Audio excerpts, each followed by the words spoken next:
Today we are going to take an old school original Nintendo Entertainment System and combine it with a Hi-Def NES HDMI mod.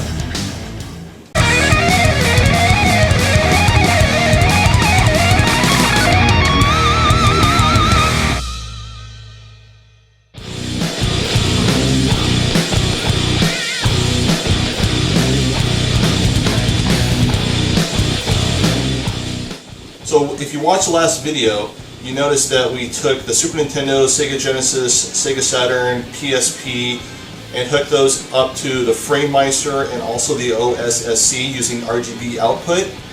One system that I left out of that was the NES. Now, the NES is only capable of outputting RF and composite video.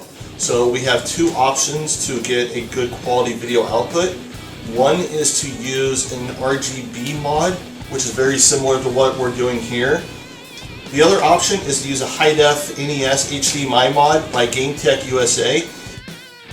So the parts for this mod are available directly off their website. Costs about $150. If you're not good at soldering, you may want to consider buying the parts and paying someone to do it for you, which might get a little expensive. Also, there are a couple people that are buying these, modding their Nintendos and selling them directly on eBay, and last I checked they're going for about $300.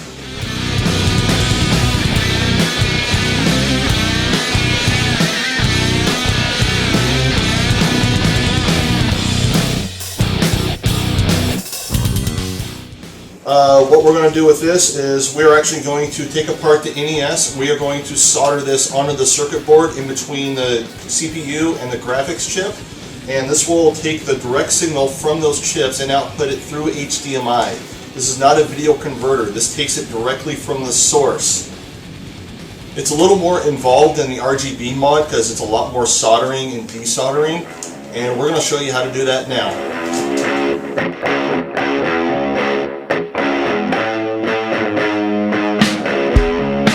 Okay, what we have here, we have our NES unit. These are the parts that came with a mod.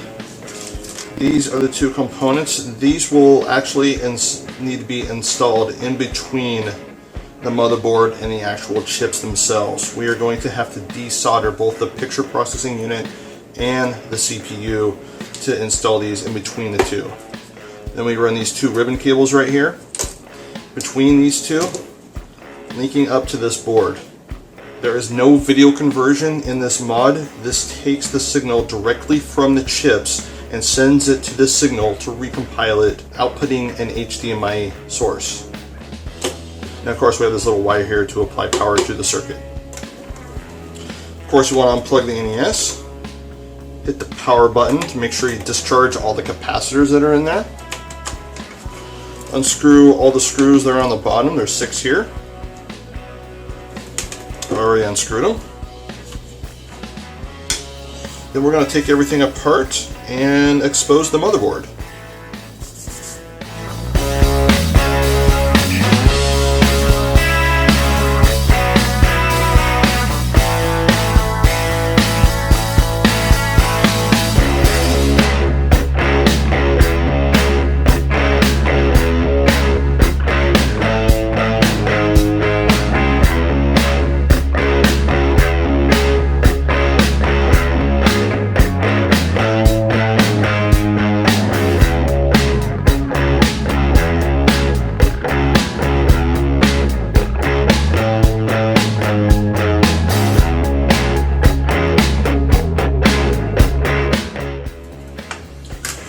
Okay, so here is the actual motherboard itself, but I labeled the chips themselves just to prevent any kind of mix-up because we definitely do not want to mix these guys up. Also, for anyone that is having problems where they need to blow another Nintendo games to get them working correctly, this is the culprit right here.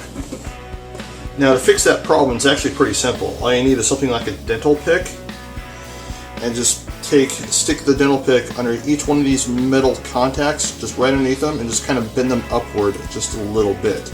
Basically what happens is when the NES game goes in there and you push down on it, all these little metal contacts slowly bend down and permanently stay like that just a little bit. So all you gotta do is just kind of go in there and bend each one of them up. I've already done it this unit.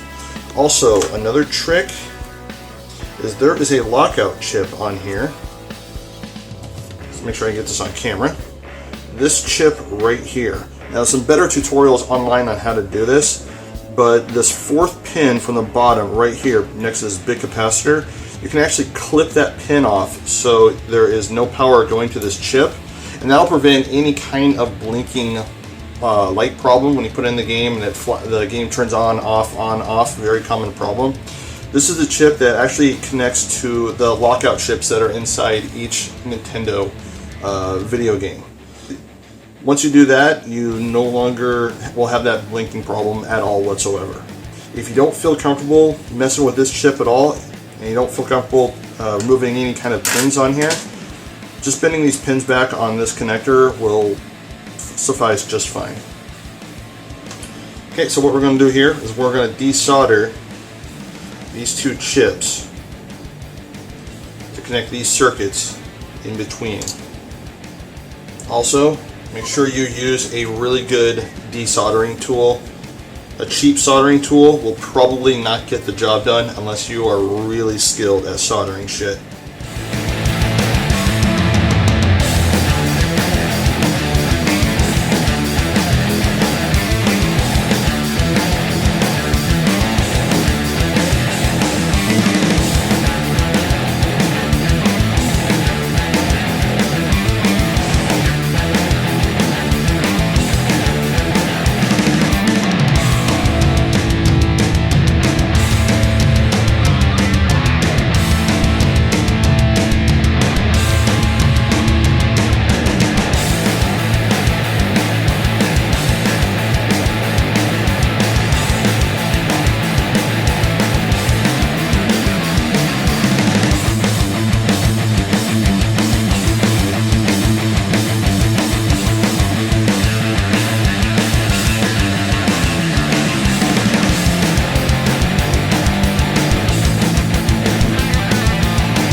Okay, so now that we got both the chips removed, what we're going to do is we're going to install these little bridges here.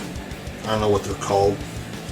Basically, we're going to put these onto the circuit board and solder them in. And what that'll do is that'll help extend the circuits above the circuit board a little bit so it can avoid some of the capacitors. Also, this capacitor here, depending on your unit, will have to be either relocated or moved because it's going to get in the way. The last unit I did this to, all I had to do was bend it back because it had enough length in the pins. This one is not that case, so I'm going to have to desolder and find a way to relocate it.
Okay, so now that I have relocated the capacitor a little bit so it's out of the way and installed these little bridge circuits, I put the CPU and the PPU back on the circuit board, and we're going to test this out, make sure we didn't fry anything, or make sure the thing that we did fix, that we in fact fixed it.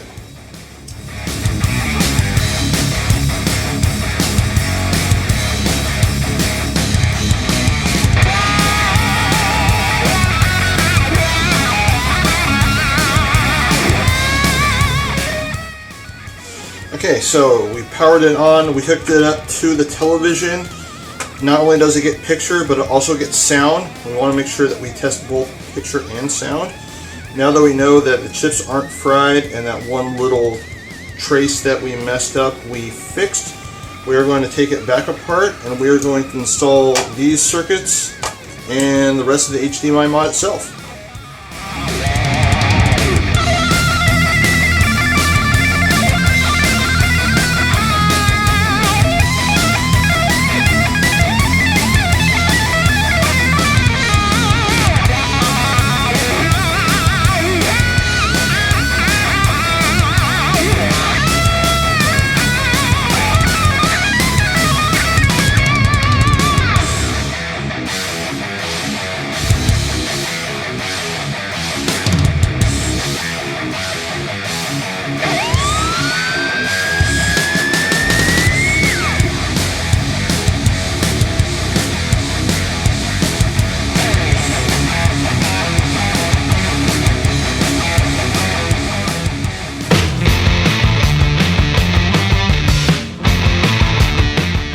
Okay, so when we're installing these, we gotta make sure that we're really careful with these pins, because these pins bend and break off real easily.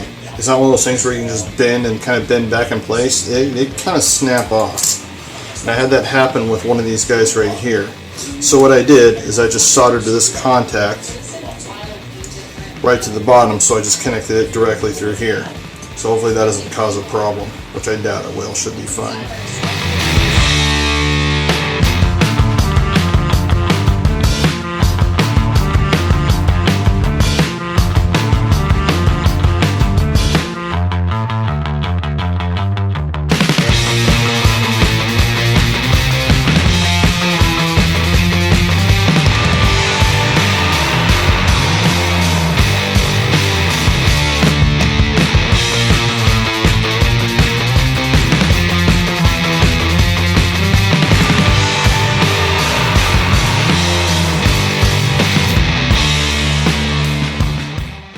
We already grinded our HDMI port. However, this little guy right here is in the way. Because I kind of designed the circuit more around the top loader NES, not necessarily the front loader. So we're going to grind that away, screw this guy in, mount it down, attach all the wires and the ribbon cable, and that should be that.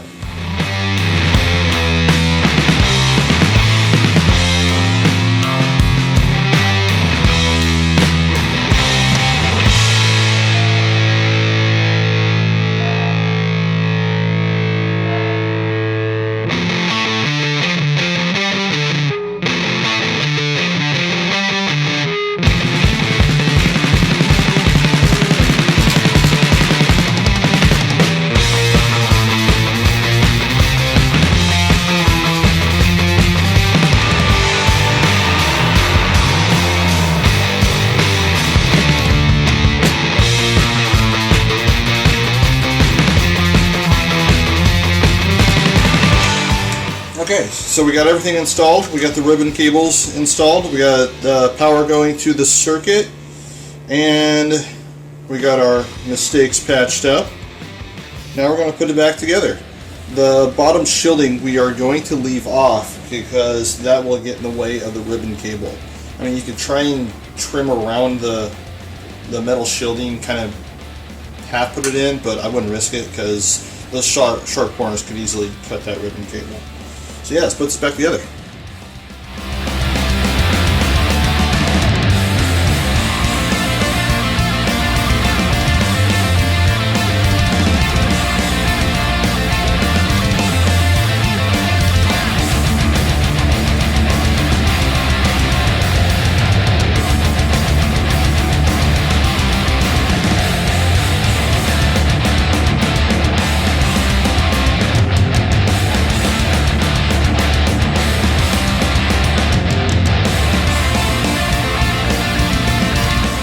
Now that the cover is still off and it's half put together, we'll do a final test and make sure everything works.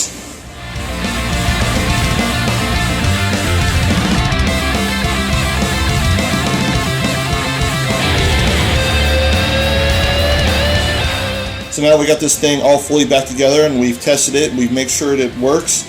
We are going to hook this guy up and we are going to show off all the features and what this is capable of. So here we are with the HDMI mod plugged into the TV. As you can see, it looks really good. It looks like you're running an emulator right off a PC.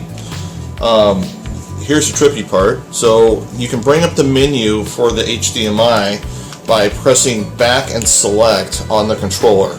Kind of weird to see an overlay on the Nintendo like this. But here you can adjust a specific resolution that you want to. Right now I have it set to 720p. Under video options, you can stretch the horizontal if you want. There is no option to stretch the vertical, so if you want widescreen or perfectly square pixels or anywhere in between, you can set it to however you want on that. Scaling, this will give you all those options to do those HD filters, kind of give it an HD look here. Kind of all the edge smoothing, things like that. A lot of things that emulators will do. Kind of cool to see it on original NES.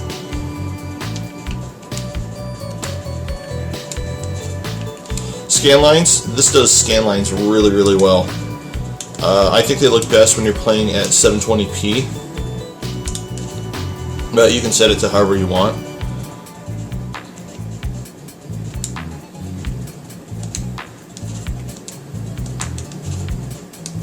Color palettes, there's lots of options in this one for color palettes. Because the NES is not capable of native RGB support, there was never an official RGB palette on the NES itself, so almost all these are custom. The only official RGB palette there was for NES games was on the PlayChoice 10, and they put that on here. Looks a little weird, almost like that Simpsons tint a little bit. But if you like it, or if you want to play with an official Nintendo color palette, you have the choice to do so. Cropping, you can crop the edge of the screen if you want to get rid of all those weird artifacts.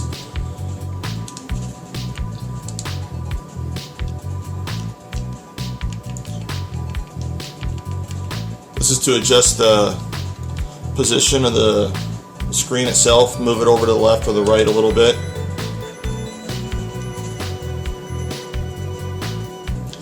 Audio options. A lot of audio options on here. A lot of the Famicom games had special sound chips in them. For example, the Castlevania 3 on the Famicom. I believe this will decode them to output those special sound channels that they do. I haven't had a chance to test that out on any because I don't have any of those games available. This will give you the option to adjust specific sounds on specific volume channels. And of course, if you want to get into the real technical stuff here, you can do that. Settings. This will get you into the hotkey commands on how to adjust that. For example, the default is to get to this menu right here while you're playing the game is you hit select and left on your D-pad. If you're afraid of hitting it by accident, you can set it to whatever you want. And then once you're done, you can just save it. Also gives you an option to adjust the 1080p height, 4x, 4.5x, because 240 is not a perfect integer scale of 1080 like it is on 480 and 720. We are testing out the composite output with the light gun on a CRT. So you turn on the Nintendo. It's going to take a couple seconds because it has to boot to the composite output instead of HDMI.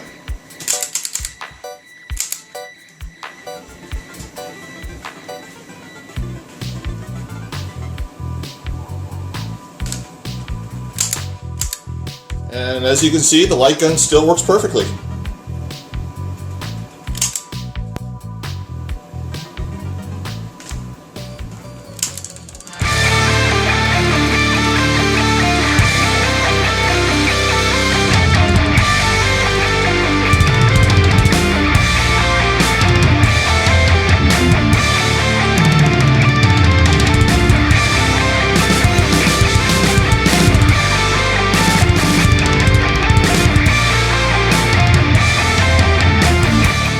So that was a Hi-Def NES mod installed onto an original Nintendo to output HDMI.